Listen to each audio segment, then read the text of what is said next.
Yes, executive producers and voice actors Travis Willingham, Liam O'Brien, and Marisha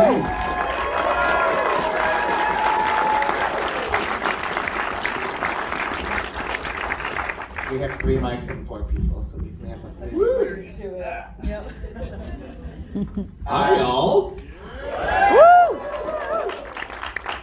Thank y'all so much for letting us be the world premiere. Is that the first time that y'all are seeing those episodes? I imagine not for most of you. Yes, we've never seen them before. We've never heard the lines. I think we've seen them dozens of times at this point, but that's the first time we've had you guys see them, which is amazing. That's the best part. We've been waiting for months and months, a year or longer, to have an audience see it. So you are the very first to get eyes on it. And as you said, please, no spoilers, because we're so close to October 3rd, and we can't wait for everyone else to join you. One of the things I think is so interesting about the show, and that I think works really well, is that you're adapting a live play, D&D campaign, into an animated show, and obviously those have different things. What are things you think about when you're coming up with an episode, or a campaign arc, or even an emotional arc? We just have a dartboard. Smart. Put ideas over the dartboard, and then we blindfold ourselves and just throw darts and try not to hit each other. I mean, you joke, but that feels close to the truth. It does! Yeah. I mean, at the beginning of each season, we get together and talk about our bucket list, our dream moments, and the moments that have to happen. And since we're condensing down from so much to so little, we take those must-haves and then figure out what order they're going to be in, how we will chart a course from one to the next to the next to the next. There's a lot of dick jokes. We love those at Fantastic Fest. And I think in season 3 in particular, we're excited to tee up some other things. Some of you might have noticed a name at the end of that last episode, Xerxes Elarez, for people that saw EXU Calamity. That's a character from that miniseries. So we're already starting to add some new fun twists to shape what you think is coming. So excited to see where that ends up. One of the things I think that really works, and you set up really well, Marisha Keelan has a journey to go on this season, I think. And it feels very emotional, and it takes, I think, a lot of, I'm gonna say, like, courage to have a character almost be like pushing against everyone else. How do you as a voice actor tackle that? Oh, good question. I mean, it's incredible doing all of this in a room together. We get to do group records. We're very lucky to be able to do that. So being able to bounce off of everybody in the room when we record our first pass, I mean, it just makes it so easy. And yeah, I mean, she's real mad. She's real mad, you guys. And of course, I have to give a shout out to Mary Elizabeth McGlynn, who's our voice director. She's amazing, and she's so good at like looking at the broad picture and kind of helping us when it comes to pacing of our emotions and kind of where we're at in the story. Because it's not uncommon for us to go a couple weeks or so between recordings, and she's just so good at keeping us fresh and remembering where we were in these journeys. What is it like to revisit these characters kind of several years later and through and out several years? Like, does it feel different? I mean, you're on campaign 3 now, so you have like several characters you've tackled. What is it like? I don't feel like these characters ever leave our heads. We have a little Rolodex that is constantly talking in our heads to each other, but it's nice to just focus on one for a day. And just be Vax. Yeah. I mean, we've been with them for so long, and they're so dear to our hearts that like it's fun to just slip into their skins again and again. Just like Marisha said, in the group records, you know, I'm surrounded by Scanlan and Grog and Keelan, and it is easy to just lose ourselves in it. And You're welcome. I have to say, one of my favorite things about Grog is he gets all of the great one-liners, and it's really fantastic. How do you make sure that the comedic timing on that is perfect? Just don't suck. I mean, I think one of the characters that most people like to write for is Grog, because there's really no wrong line for him. If it doesn't make sense, or it's dumb, or you're mispronouncing a word, there's just a million different things that that he could say, and it's always nice to slip into grog brain. The first thing that happens up here just comes right out. I will say, don't sleep on those Pike Trickfoot one-liners because she yeah. runs well. And she got shot in the tit. I don't know if you guys know that. That's so good. Twice. Her poor titties. Now, obviously, you have animation directors to help you, but one of the things I think that helps the show stand out is you get to adapt these like really big combats into animation, which obviously is different than turn-based combat. How do you work with your animation directors to do that? It's such a collaborative process with the amazing animators at Titmouse. We have the best partners. We really try and push the envelope when we write the episodes. We try and envision it in our heads. We'll put some things in script. We think it's really, really cool, and then they kind of look at us and pat us on the head, and they're like, "Oh, that's cute. Do you want us to make it good now?" And we're like, "Yes, please, make it excellent." There are some things that that will definitely come out of the handshake, but they always plus everything that we write. There are some times where we'll write a scene and we'll get into revisions, and we're like, "And they fight. Titmouse, this is you." And they just make it incredible. So they ask, are there things that are particularly important from a certain fight, or something that happened in the campaign, or a particular beat that we really want to focus on and pay homage to. And so we will hit those things, and then other times they'll come with suggestions and recommendations, and that dialogue and back and forth happens, and it's just amazing to watch them iterate on it and produce what you see on screen, which is always so epic. They do a really great job.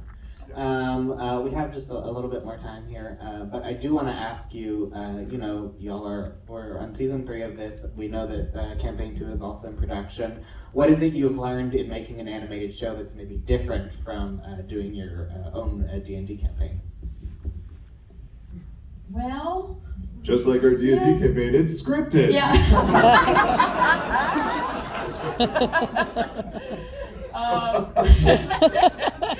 I mean, kind of going off of that though, at the table we're just literally reacting on impulse, and we're reacting in the moment.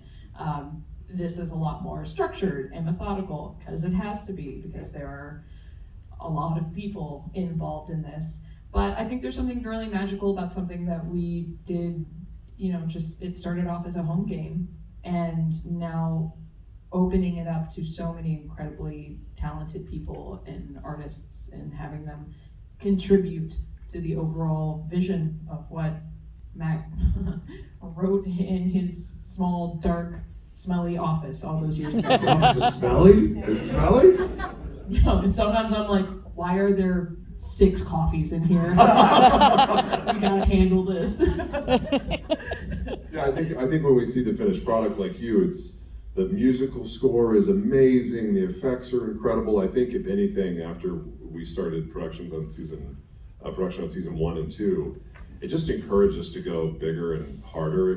When you play a TTRPG campaign, it's an adventuring party. It's about taking risks and pushing the envelope. And yes, there are sometimes things you want to preserve and be safe and not be stupid and end up, TPKing for no reason. But that's not what the story is about. It's about epic encounters and monsters and seeing how far you can take your characters. And if you have a group that's willing to push on the narrative side as well, and on the character relationship and development side as well, even better. But I think, we were so lucky to work with some of the best actors and improvisers that are also our friends. That level of comfort was there, and we started out wanting to make each other laugh, and then Liam took the plunge and professed his love to Keyleth as Bax, and made us all blush. We were like, "What are you doing? This isn't what happens in a home game." And it just literally elevated everything from there, and it brought in real stakes, and now we care about these characters so much, and it's amazing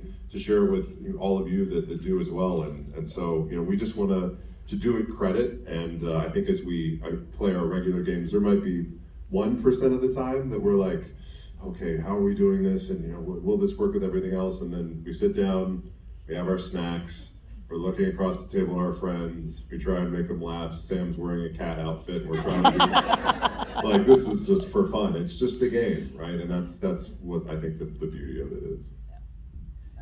I think as far as the show is concerned, one of the great things is you get to bring in so many different voice actors to do some of the NPC, and of course the first episode acknowledges Lance Reddick's passing. Can you talk about what it's like to have such a wonderful cast and everything? I was looking for a way to just bring that up for no reason, because watching it in here with the speakers and the big screen, I just was agog at the tremendous surrounding cast outside of us. Lance Reddick is incredible. His entire career is incredible. He is terrifying in this, but just everybody, Cassandra, Gilmore, Raishan, across the board. We are so blessed with so much talent.